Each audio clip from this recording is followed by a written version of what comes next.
All right, everyone, welcome back. My name is Joshua Quest. I am here with Reed, Rapp, and Melton, and we are already in pick and ban phase for game number 2 in this best of 3, where UTSA did pick up the win in game number 1. We're going to see if Vandy can bring it back, bring it to a game number 3. We already see bans coming out, like I said, same bans as last time so far. Heavy focus on those junglers, Rengar Graves and Gragas, along with the Rek'Sai being taken away. And of course, Rise also been last time around. We'll see what they decide to round out with here. See if it's going to be the same. It's actually going to be that Kha'Zix because Joe the Hobo wants, or actually, no, it's going to be first pick over to Vandy. Joe the Hobo knows the nightmare of Kha'Zix. Wanted to pick that for Vandy, but UTSA going to say nope, deny that one. And that is 5 junglers off the board. Yikes, really limiting that pool. Gragas, interestingly enough, has been played in just about every role except, I guess marksman. Banned in this case to keep it away from Tarsiers' epic top lane Gragas. I don't think we're going to be seeing any of that. But I mean, Maokai, the go-to pick that we saw from Zero Eternal, which he might pick for himself right here, really shut down by Tarsiers' most played champion, Fiora. Yeah, and this is interesting. We didn't see a Fiora ban. We saw the exact same bans from Vanderbilt, which tells me that they are really afraid of Shadowy Figure's champion pool here. But that also tells me that they may not have an answer for the other members of UTSA in their champion pool. Tarsier, yeah, he played Fiora, one of the most played champions, and he can pick it again right now if he wants, as Zero Turner locked in the Jace. But, I mean, still, a Jace versus a Fiora, if it is top lane, it's still going to go over to Fiora eventually. Of course, Jiwoo could be playing that Jace as well. A little bit of flex pick coming out, so that is those are some mind games being brought to the table by Vandy. We're going to see what Tarsier and Shadowy Figure lock in here. The Varus, not surprised. Flying Dutchman did a great job, and, of course, Malzahar. They're just going to go back with what worked in game number 1. Yep, so we're going to see a lot of similarities here. Not only just the duo lane, we'll probably also see a very similar duo lane for Vanderbilt. Just because it actually works super well for Vandy Landy. He definitely knows both sides of that matchup. But what really needs to be different here is going to be probably Jiwoo in the mid lane, looking for something like a return to his Corki maybe. The Lee Sin execution, the mechanics, just a little bit off point there for Ominous Mirror. He does have, or he would have the opportunity to pick up Kha'Zix if it weren't banned. So he's going to look for another AD jungler. So something along the lines of Lee Sin, probably, if he does want to return to that.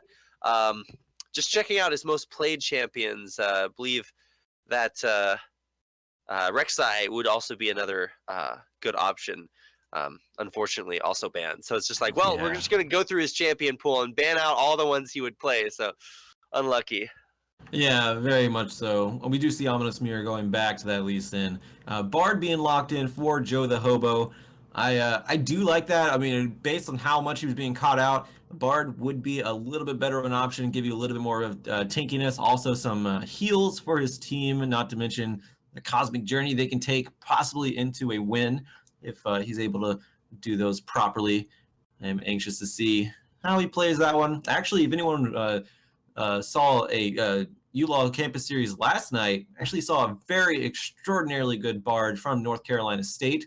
That was their support, Hani. I'm anxious to see how Joe the Hobo plays him.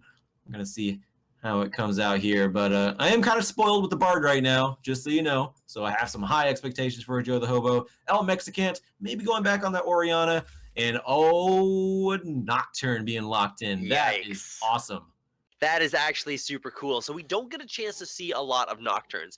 Edge of the Night is a super popular item these days, and it gives a lot of AD heavy, like lethality junglers the opportunity to spec into an item that's going to give you not only the ability to clear wards, but also that pseudo spell shield. That's actually really cool. But for Nocturne, you get that for free, and you can buy the item as well. So really a lot of ways to outplay different opponents, and kind of like that semi-global Vi ult. Essentially, it's just like, I want to pick on that guy. So it really could help set up these team fights a little bit better. Therefore, San Antonio, also a ball carrier champion as well. So El Mexicant might have a little bit of extra help there too. Yeah, not to mention, you cast Paranoia and you automatically have a Malzahar that can flash in from out of nowhere. There is so much potential with this Nocturne. I'm very excited to see this one. Very heavy AD composition. Nocturne being like you were talking about lethality, Edge of Night. And yeah, he already has a spell shield. Edge of Knight's already a dumb item in the game anyways. That's my own personal opinion that I'm going to give right now. I hate that item. But Nocturne, he technically doesn't need it, but I still suspect him to pick that one up because why not? You have a double spell shield because that's the kind of game that we play right now. Neuroid locking in the Shin, and that is just going to couple with the Nocturne even more. My God, they have a huge just dive-in engaged team comp coming out from UTSA, but as I say that, looks like we have a little bit of a placement holder here. Aatrox was supposed to equal Kled, and we're gonna get back into pick and ban phase here in just a moment. Yep, there we go. I don't think they talked about that beforehand, but be it as it may, that's how it is. Yes, this is in fact the world we live in. So kind of weird. I see about as much Kled as I do Aatrox, to be fair, which is 0. Although I think we have cast 1 Kled game, or at least I think I have this season. So it's been out there, just not very prevalent, and it does telegraph your very aggressive play style. Yeah, and Kled, he does have a very, very good engage. His ultimate lets you just roll right into the team, and not to mention, it speeds up your entire team as well. The Kled, yeah, we haven't seen too much of him, but I do like Kled. He's interesting, and I'm anxious to see how he's played in this game number 2 against UTSA. But yeah, like I said, let's point out the bans here. Supposed to be the same bans as before, but they didn't do it. So just know that those are not the bans that are on record. We do have the bans beforehand on record, so you can check back on the VOD to check those out. Neuroid. Let's see. He has to lock in the Malzahar. We already know what they're going to pick. So we do have the team comps coming out here. Kled in the top lane, Lee Sin, Jungle, Jace in the mid lane for Jiwoo. Anxious to see that one. Bandy Landy on the Jhin, and now Joe the Hobo going on Bard. Very happy about that one. Yeah, just banning the first 6 champions there. Interestingly enough, did you know, Fekez, this is part of also me doing my learning Korean homework, since I am over here right now. Yeah, I noticed the Google you posted was in Korean. I was like, who does this? Come on. Oops, yeah, my bad. The first letter in the Korean alphabet is G, which is your fun fact for the day. That's why whenever Faker bans champions, it's Garen, Galio, Gangplank. Oh, yeah. Because those are the first 3 champions. We don't see any of those champions in our game though, so unfortunately, we might be seeing Galio coming back in with his super sick remake. Neither here nor there. That was interesting. I don't expect to see him in this tournament, but it would be really awesome if we do, because he's gonna be available for the tournament. But we are counting down. And if anyone hasn't checked that out, you can go check it out on Twitter. It's all over the place right now. Really awesome. But we're going to go over to the spectator delay in just a moment. I'm going to give a quick brief rundown of UTSA's comp, and actually real quick, because I did it for Vandy. Wouldn't it be fair if I didn't do it for UTSA? Shin in the top lane, Nocturne in the jungle, Orianna in the mid lane with El Mexicant going back onto that one. Varus and Malzahar in the bot lane for Flying Dutchman and Noroid, respectively. Going to give a quick shout out to our sponsors, those of course being Band Gaming, Twitch.tv, and Azus. Thank you for joining us and making this all possible. And want to give a quick plug as well. We're also hiring a social media manager. Head over to cstarleague.com for more information and try to get your foot into the world of esports. It's quite beautiful. Been here for a while. Made some good friends. One of them's over in Korea right now, sadly with a sore throat, but we all get over our illnesses. Aww. Friendship triumphs over everything.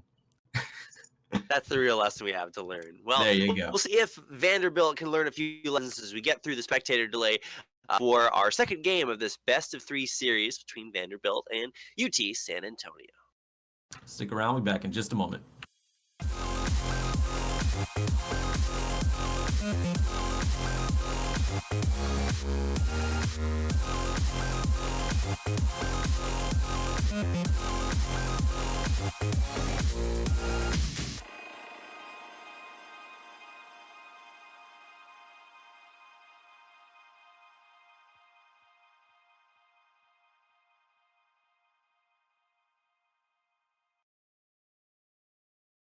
Ben, Sam, and Ken are on separate journeys to defeat the menacing Vile Dragon.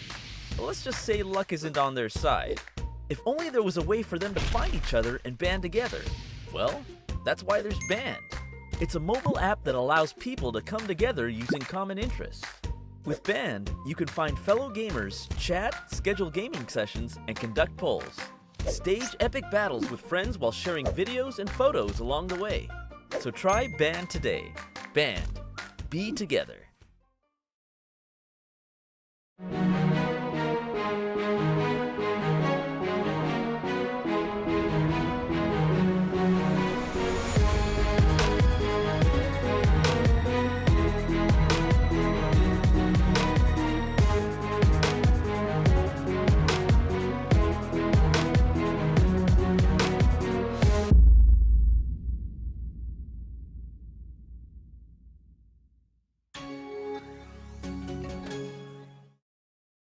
Only $14.99.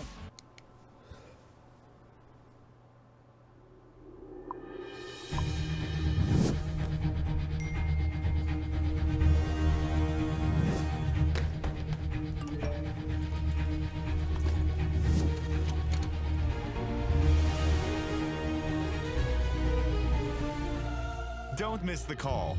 Download Band. Communication made easy.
All right, everyone, we are back in this best of 3, game number 2 between UTSA versus Vandy. My name is Joshua Vegas Quest. I am here with Reed Rapid Melton, recovering from a cold, but he'll make it. Like I said earlier, friendship triumphs over everything, and we're gonna see if Vandy and UTSA, which one of them have the stronger friendships here, as we do have an invade coming out from Vandy.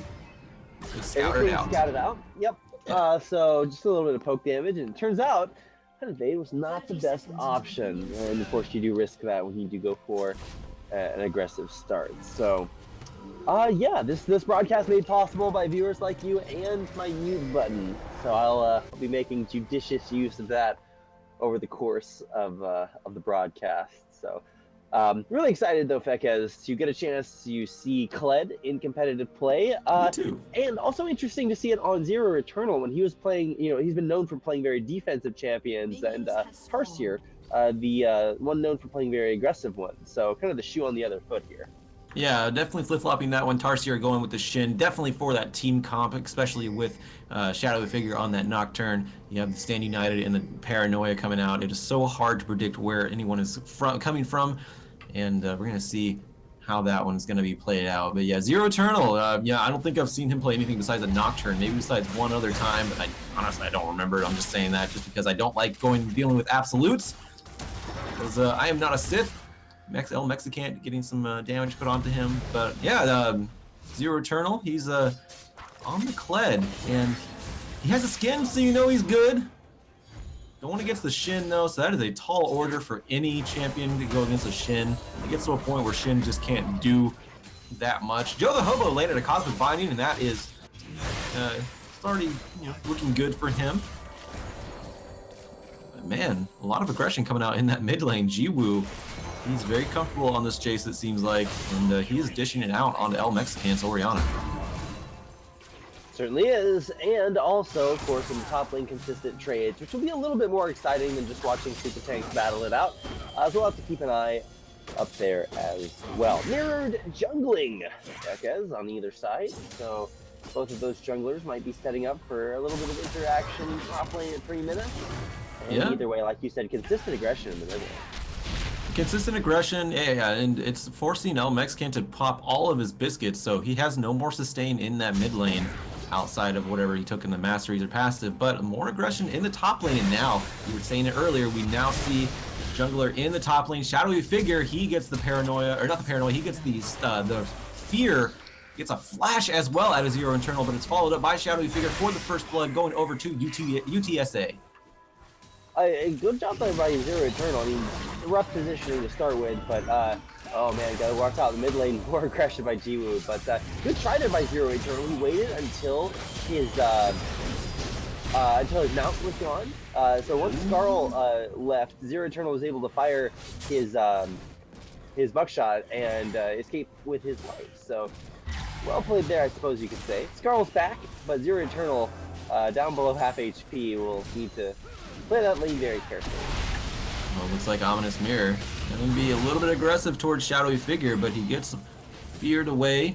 Shadowy Figure does need to be careful. There is no red buff on Ominous Mirror, so Shadowy Figure, he does have an advantage in regards to auto attack, but his health was relatively low there.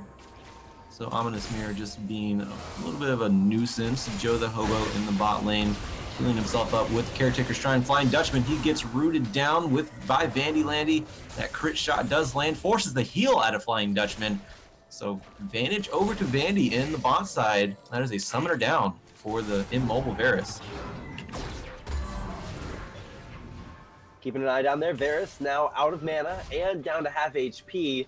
Flying Dutchman won't be able to stick around in that lane for very much longer, so we should see him head back to base. So, I mean, Zero Eternal is getting some value out of landing his Baron and Trap Rope, which Tarsier doesn't really seem concerned with dodging out. So he's getting a little bit of value, but he just can't fight Shen like you were talking about early, Bekaz. Doran's on top of the Ruby Crystal for health, just a little too good. Yeah, and you see Zero Eternal struggling. He's mostly using that Bear Trap to just farm minions. It is a decent farming mechanic, farming tool, as it does go through the minions. As long as it doesn't hit Tarsier, it will go through the minions, but that actually might be advantageous for Tarsier as well. So he could actually stop Zero Eternal from farming as much as he wants. But so far, the CS is pretty even in the top lane. And the Zero Eternal, he's keeping a hold of his purple health bar. You'll see 2 health bars for the Kled, one of them for his trusty ride, his trusty steed, and then the other one for Kled itself. And then as once his trusty steed runs away from battle, he's quite cowardice. We'll see that Kled will be on his own, and he has to fight to get back the confidence of his mount. Jiwoo, we haven't seen that too much of an effect. Yeah, Jiwoo, he's careful. Trying to play around with this ward, protected from Shadowy Figure. He will win that fight in the end and keep his ward alive, sending Shadowy Figure back into the jungle. Yeah, he's gonna go back. This is Shadowy Figure. I mean, this is really good for Shadowy Figure already, considering he has 1 kill. Because you typically don't see a Nocturne gank until level 6 when he has Paranoia and he can do it outside of a ward's range. But seeing that he got a level 3 First Blood or level 2 First Blood, that's actually boding very well for him. That means he's already on his way to a pretty decent game going into level 6, because like I said, we see a lot of power at a level 6 Nocturne. El Mexican, nice blue suede shoes, dodging out the shock blast from Ji-Woo. Ominous Mirror, he's trying to make his presence felt, but it's just not working like he wants. Trying to keep an eye on now the mid lane. Ji-Woo going in, looking for the level 6. He does have that flash, but with a ghost on El Mexican instead of like an exhaust or a barrier, I don't know. It seems like a really interesting summoner spell choice, because El Mexican could actually just die at any moment. Yeah, especially when you have 2 diving champions like, especially whenever you get ganked, like a Jace and a Lee Sin. I'm surprised not to see an exhaust, but he seems confident with that ghost. He did go back and pick up 2 cloth armors, so he is able to withstand a little bit of Ji-Woo's onslaught, but Ji-Woo is coming back with both a tier and a serrated dirk, so you want to be piercing through that armor just a little bit in that mid lane. I expect to still see some aggression, but now Shadowy Figure, he is level 6, and speaking of aggression, this is where I expect him to really shine in that bot lane. As you can see, he's in perfect position as Vandy, they are pushed up right now, and that's exactly where they want him. Neuroid is not level 6, Flying Dutchman is not level 6. Once that happens, Shadow Figure is going to give it some time. He can cast the Paranoia and get the surprise jump on the bot lane of Vandy. Bot lane of Vandy has been very consistent for them so far this tournament. And really what has been, I guess, consistent for the series has been not a whole lot happening early on. So at least that is something that will at least give my voice a little bit of time to rest as we take a calm trip through the early game. Nothing really happening in really any lane. I mean, mid lane's probably got the most action out of anything. That might change as both teams start to look towards that dragon. Yeah, and even that really hasn't equated to too much. It's just been Ji-Woo poking and poking. But yeah, everyone is staying up in CS. There is a little bit of a gap in the top lane now, as Zero Eternal has kind of put himself about 10 CS ahead right now over Tarsier. But I expect that to even out pretty soon. Zero Eternal. Notice that Kled does not use mana either. He does not. He's one of those champions who doesn't have a mana bar. So keep that in mind. As long as he can sustain himself in that bot side, or at that top side, I should say, he will be able to just stay in lane. He has a time mat, which allows him to get some of that health regeneration going. He also has a refillable potion. So, as like I said, as long as he can keep his health bar up, he can stay in that lane indefinitely. But he does want to go back eventually to pick up some sort of item. He doesn't have too much gold in the pocket right now, only about 900. So he's going to stay a little bit longer. Shadowy Figure, he's still hanging around the bot side, but we have not seen a gank from him just yet. Flying Dutchman and Neuroid, they're both level 6, so they have all the potential in the world to gank this bot side. Infernal Drake is up right now. It is the first Drake of the game, so you do expect, at least we would expect to see a little bit of focus on that one coming out pretty soon. Yeah, and as far as jungles go, Shadowy Figure in better position. It looks like he will start that one off, especially since his dual lane is doing very well. That gives him the extra pressure to just go for it. At least and also on the top half of the map. It's going to be up to Ji-Woo to try to stop that, but he's not in time. Oh, there's Paranoia coming out from Shadowy Figure, and we're seeing the combination of the team comp coming out already as Tarsier uses his Stand United, but is nicely broken up by Ominous Mirror's Dragon Rage kick, taking them away from the objective there, the kills. Ji-Woo did have to use his exhaust and his flash, but now he's being joined by his allies here, Vandy Landy, Joe the Hobo, and Ominous Mirror, hanging out, giving him some support in that mid lane. So first Paranoia, it's not successful, but the Dragon was picked up by UTSA. San Antonio able to get that Infernal Drake, even without the gank in the bot lane. So that was, I guess that's a good alternative, if you just clear vision and just make sure your bot lane is pushed up to where you don't have to worry about them retaliating or losing out on a big minion wave if they retaliate. You can still take the Drake, no problem. Yeah, and Drake really the biggest win in that engagement by far. Able to take that one down, and that really does show consistent objective control over both games by our friends in San Antonio. I was going to call them UTSA. I can't decide which I like better. I think I like saying the name of the town, but either one. San Antonio is a cool name to say, yeah. It is true. Whoever St. Anthony is out there, he's a pretty cool guy. That's just me encouraging everybody to go do their college and city research. Now, you would know best, being from Texas. You have enemies and friends alike. Know thy enemy, know thy friends. I'm assuming you have rivals in all your schools down there. As some of the schools are more rivals of others than others. I think it's mostly Texas A&M and UT that have the biggest history. But everyone likes to get in on the action from time to time. Here comes Kled. Yeah, we're seeing that ultimate come to effect here. A nice block of the shadowy figures from the Dragon Rage kick. The shockwave did whiff, but a little bit too much overextension from Ominous Mirror did net a kill over to shadowy figures Nocturne. So a little bit of a rough exchange there. I don't think everyone was quite on the same page, but shadowy figure, Vader and outsmarted if anything, did pick up the kill on the Ominous Mirror. He certainly does. Yeah, I only got a chance to catch a little bit of that action. The biggest part was the sickest spell shield there by Shadowy Figure. Amazing. Yeah. And I feel if you're gonna name yourself Shadowy Figure, you should probably be pretty good at playing Nocturne. So definitely showcasing those skills for us here. Yeah, that makes sense. I didn't even think about that one, but yeah, he's Shadowy's Figure on the Rift. As of right now, especially, definitely Nocturne, maybe in the entire game. But we do see Kled's trusty companion run away. Like I said, he is very cowardice, but let's not count Kled out. He is quite well armed to face off for himself. He's had quite a few battles for the Noxian Republican, I don't know, the Noxian army. So he has plenty in his arsenal to keep himself alive in that top lane. He doesn't absolutely need his companion, but he always works best with him. You're about to see him come back. You see that yellow health, that yellow bar fill up in that top lane. That does mean it is time, but now El Mexican, very nice flash away from Jiwoo, and now wrong place, wrong time. There is a Stand United coming out as well. Double kill going over to El Mexican as Ominous Mirror trying to get back into that action too and help out Jiwoo. It's gonna fail, and now Tarsier using that teleport, using what Shin does best: get in, get out, and back into the top lane.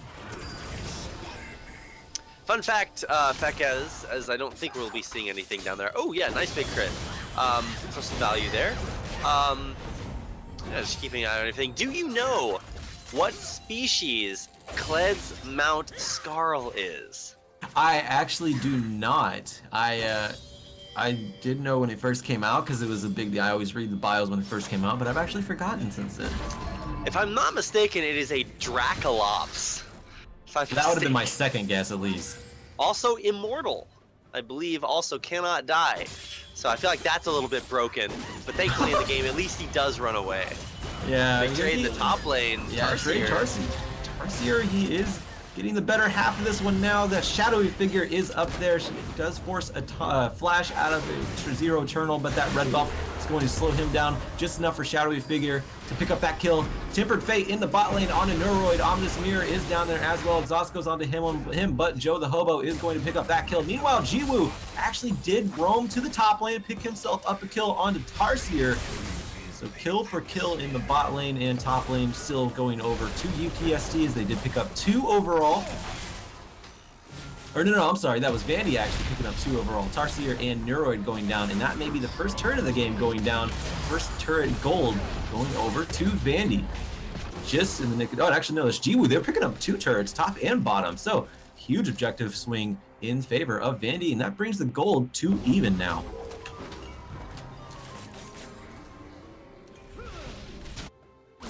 And it looks like El Mexican was not able to pick up that mid lane turret like he wanted to. So UTSA, they are still turretless in this game, 2-0. Sorry about that. It was taking care of some issues. One of these times I'm gonna forget to mute my mic and you guys are just gonna hear me cough directly into the microphone. I'm always afraid of that. Eternal moving forward, but getting engaged on. Moving forward with fear now as Shadowy Figure is there. Big shockwave to bring in Jiwoo Oh and my Ominous God. Mirror. Ominous Mirror goes down as a result. Flying Dutchman and Noroid picking themselves up a kill. That is the jungler down for Vandy, which means this Ocean Drake is wide open for UT San Antonio. Wow, yeah, do not want to group up on top of that Orianna Shockwave. Trying to save Zero Eternal turned out to be the bad choice for Ominous Mirror's Lee Sin as he jumps in and gets taken down by a great ult by El Mexican. Jiwoo and Vandylandy, they pick up a nice consolation prize in that mid lane turret, but they may be pinched in here. Jiwoo knows it. He's going to go in and sacrifice his life for Vandylandy to get out.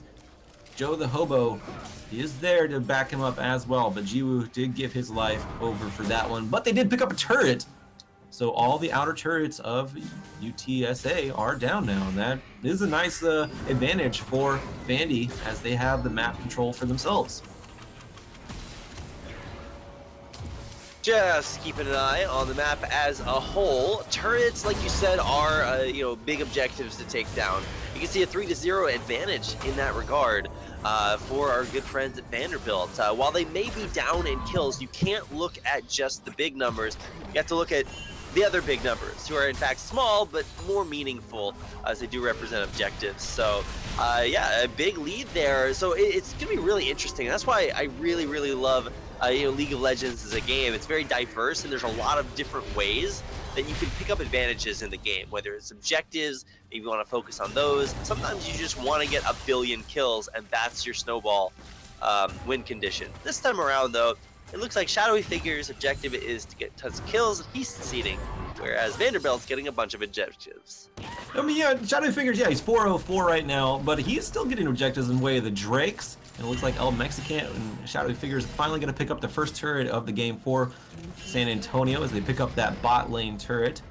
So now they're adding objectives onto their resume here. Of course, we say it multiple times throughout, any League of Legends broadcast, throughout, just throughout the entire season. Kills don't win you games, objectives do, turrets do, and of course, ultimately the Nexus wins you the game. But you have to get there first. Shadowy Figure. Sometimes you can, yeah, like you said, sometimes you can get there through kills. Sometimes you can get there through just raw damage of the objectives. Shadowy Figure's now putting his hand in both of those and picking up turrets and kills. So we have poke coming out from both sides. Actually, we haven't even talked about this very much. Oh my God, that was a big shock blast. Okay, yeah. Not all poke is created equal, effect guys. No, they're not. My God. All right, so keeping an eye on everything and how both teams are really powering up. Small lead here for University of Texas San Antonio, but they do find themselves with strengths where they want them. They don't really care if their Shen has a million kills. He's doing a great job farming against a very aggressive laner who's not doing very well. So Shen's pretty immortal for the time being. Also, Ninja Tabby, very strong item. So he'll really never have to worry about Zero Eternal for the time being. And the same thing between the jungle matchup. Ominous Mirror just actually invisible this game. So this is going to leave a lot of responsibility to the remaining members of Vanderbilt. Vandylandy, who's been very successful, very consistent over the course of the playoffs for Vanderbilt, really needing to show up. And I mean, he's on parity with Flying Dutchman. If you check out the gold count, there's only like less than 100 gold about difference between the two. So that's really, at least from what I can see, the big sort of go-to comeback potential, or I guess the win condition here for Vanderbilt.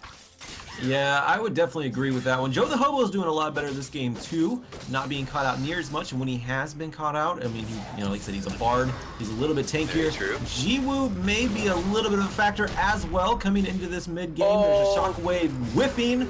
Jiwoo caught that one out. There is a tempered fate. Joe the Hobo going to keep El Mexican in place, but there is Ominous Mirror trying to knock him into position, but the Stand United is going to keep him alive. Jiwoo goes down, double kill for Shadowy Figure. Zero Eternal, he's there, but now Paranoid being brought out and is going to... Actually, no, oh my God, very nicely played. Are you kidding me? Paranoid waiting for Zero Eternal to flash over the wall with his Nether Grass. Very nicely played by UTSA. And that allows El Mexican to stay alive. Curtain call coming out. by Vandy Landy now. The Shadow Figure, he's not done. He's going on a cosmic journey, but this time to hell because he met a crit shot right through the end of that one. And you don't follow Bard through his own cosmic journey. He knows where he's going. Shadow Figure did not. He had confidence, but it was brought down with a 4th shot from Vandy Landy, putting himself on the board. And that actually stops the Baron attempt from UTSA, but man, those were some nice plays. But a shockwave coming out. The action's not done yet. There's a teleport coming out in the top lane as well. Zero Eternal gonna protect Vandy Landy. The shockwave, actually it was a mana issue coming out from El Mexican. Shockwave was not enough to take him down. He didn't have enough mana to finish up with a dissonance and attack. And now mid lane turret is going to go down. Tarsier, he gets bound by the cosmic rays of infinity from Bard, and he is going in the wrong direction. Ominous Mirror does pick up that kill. They probably wanted to hand that off to another target, but a kill is a kill, especially one on Tarsier, who you really need to start putting some hurt on. Otherwise, Zero Eternal is just really not going to have a whole lot of function. His team fight engages have just not looked that great. He's behind, so he won't be really able to 1v1 Tarsier, and yikes, things looking a little bit rough when it comes to the 5-on-5 Vanderbilt. Yeah, they had a little bit better of a team comp, at least a fighting team comp last game, as we saw them have a little bit more success with the team fight potential coming out. But now that Zero Eternal is not on his Maokai, maybe taking him a little bit out of his comfort zone. Next Drake is up. That is the Cloud Drake. El Mexican, he is going to Shockwave Jiwoo into him, and there is El Mexican nicely using the Zanya, allowing Shadow Figure to paranoia dash himself into the face of Jiwoo, taking him down. Just very well coordinated by the team of University of Texas San Antonio. Yeah, San Antonio really on top of this, and on top of their dragons as well. They've picked up the first 2 so far, and now looking for a third, though. Zero Eternal jumping in. He picked that one up with the dash. He's gonna give his life over for that one, but Zero Eternal, he's being locked down, but it is nicely countered by Joe the Hobo's Tempered Fate. Nethergrass canceled. Shadow Figure, he's almost down. One more shot will do it. Vandy Landy does pick that kill up. So that is 2 for 1 right now in favor of UTSA. Vandy Landy, he is going to go down as well. Mexican picking up that one. So 3 for 1 overall. The dragon goes over to Ominous Mirror, gives his life for it. It's a Cloud Drake, so you wonder how much value that really is, but it does keep that away from UTSA. All right, well, as far as UTSA go, continuing to win these team fight after team fight, an even game was what it looked like for the majority of the beginning, and now not so much. Yeah, Shockwave being used there. That's mostly just a zone away from members of Vanderbilt. As that was actually very nicely timed damage and heal coordination there. Redemption came out from Joe the Hobo immediately when Shockwave hit Jiwoo, so it didn't even look like his health bar moved. But I assure you it did, but the redemption saved him there. Joe the Hobo does have that redemption on, so he is going to be looking to use that during these team fights, try to turn the tide, deal a true damage to the enemy, heal up his team, and the process as well. Wards being denied, taken out and placed by both teams right now. You think that they want to focus on the Baron, especially if you're University of Texas San Antonio, as they have a pretty large kill lead, 9-kill lead. They also have even up the turrets and have 2 Drakes in their name, the Ocean and the Infernal. The 2 most important Drakes of the game right now, as they only have 3 per game. Shadow Figure gonna launch himself into Jiwoo, but not enough damage there. Did force a flash out of him though. That's a flash down for the side of Vanderbilt. And once again, we're going back to more vision control being established by UTSA. Wow. All right, well, the only advantage that Vanderbilt had earlier was turrets. Now that's been evened up, and here comes Baron. Tempered Fate being brought out. It freezes up the Baron, but it doesn't freeze up the ambitions of UTSA as they continue on to the Baron. But it looks like they are actually getting poked down a little bit here. Chains of Corruption coming out from Flying Dutchman. Can he pick up the kill? I don't think he's going to, though. He flashes out of the way of Curtain Call. Jiwoo does pick up Flying Dutchman in the end there, but led Zero Eternal, he goes down. El Mexican gets that kill as well. Shockwave being used, and it looks like Vanderbilt, they are going to back off, but they may have successfully avoided a Baron attempt here. Now going to clear the vision of the Baron pit.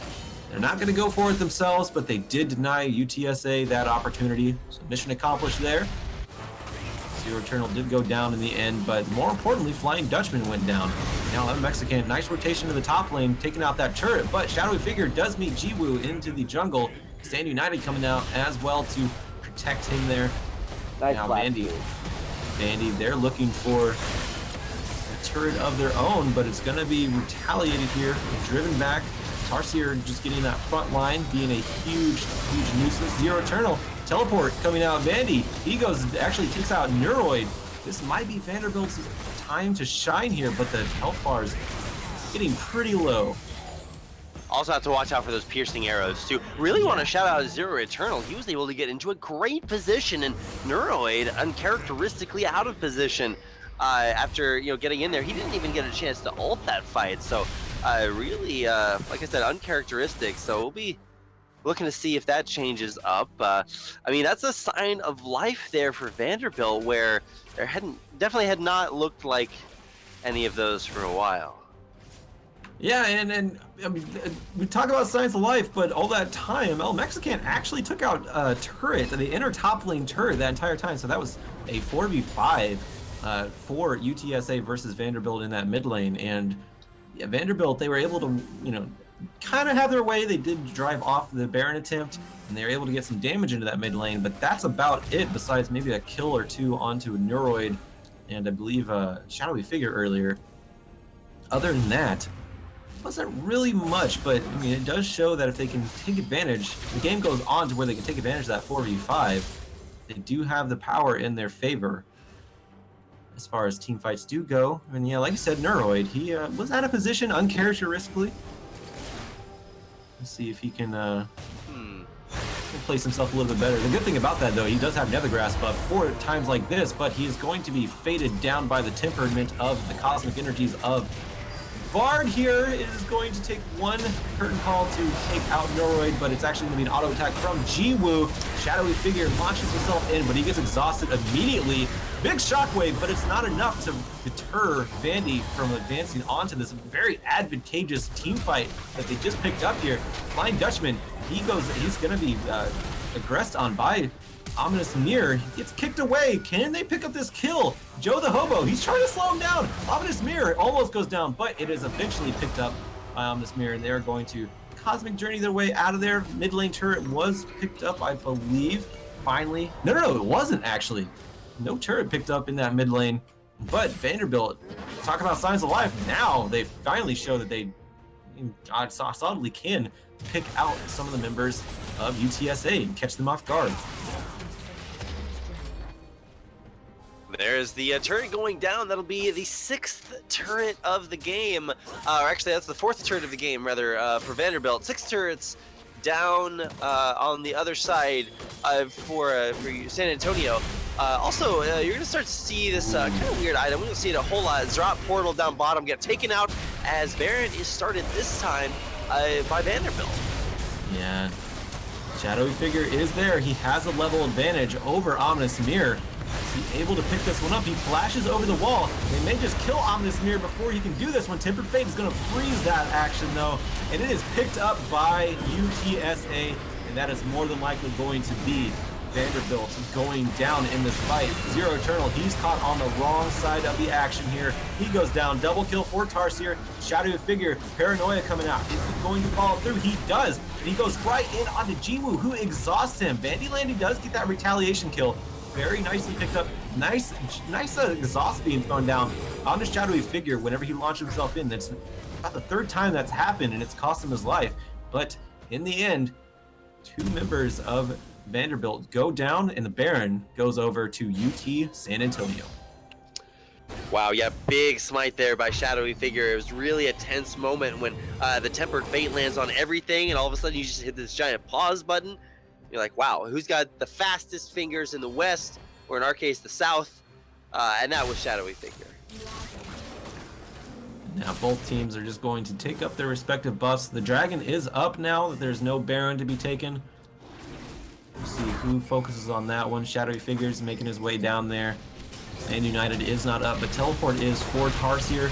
But the Dragon is actually started by Vanderbilt, and they're chunking this one down so fast they don't give any time for University of Texas San Antonio. That was an odd transition from Ominous Mirror. We'll talk about that in a moment. They don't give any time for UTSA to retaliate onto that Dragon and steal it away. So nice objective picked up by Vanderbilt. They sorely need an Ocean Drake to help them sustain these skirmishes, these pokes that are coming out.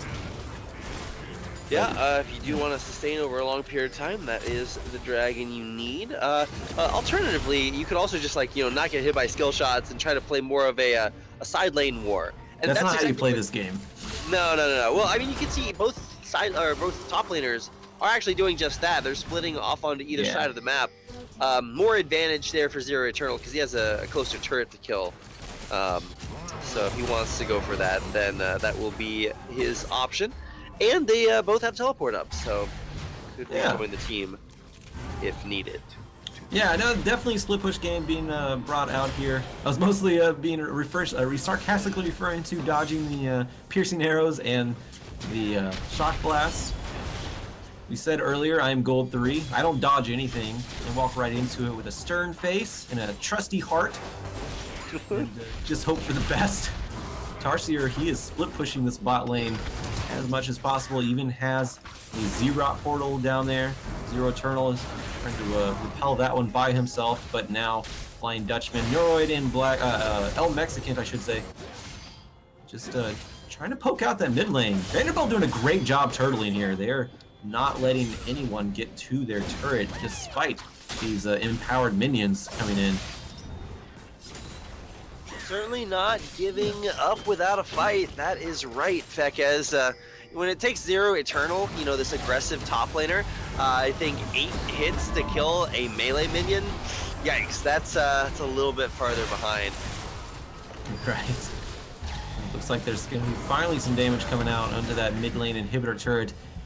UTSA playing this one very cautiously. They know one Tempered Fate, and they could be in a sore position for Vanderbilt to retaliate and launch themselves in. I believe the Baron buff is actually off of UTSA now, so that is going to be no more empowered minions.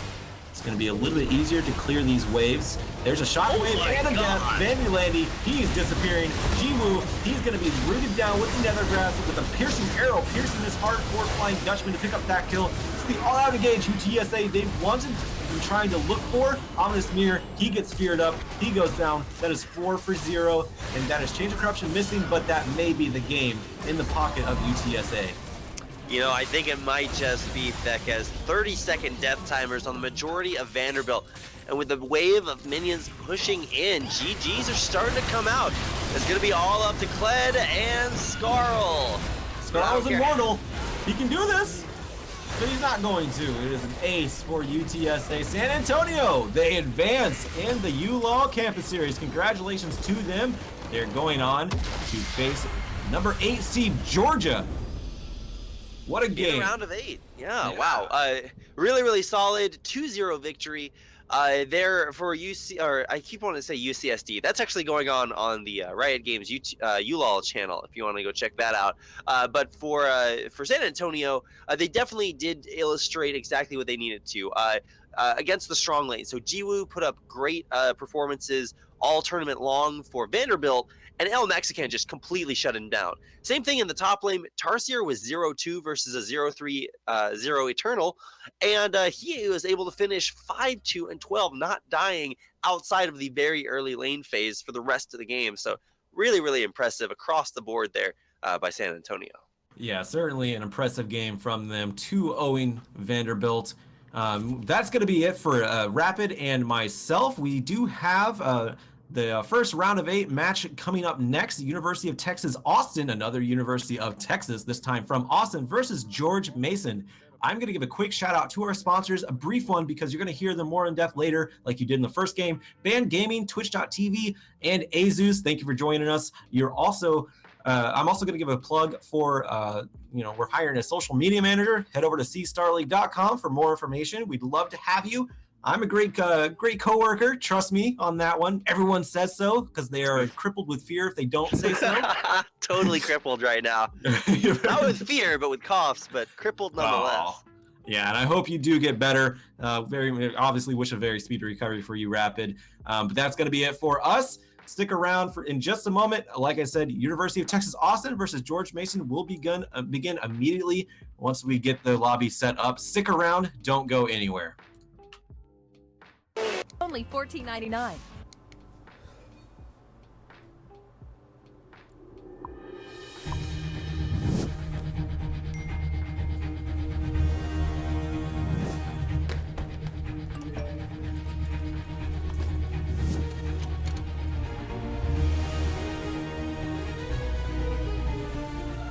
Don't miss the call. Download Band. Communication made easy.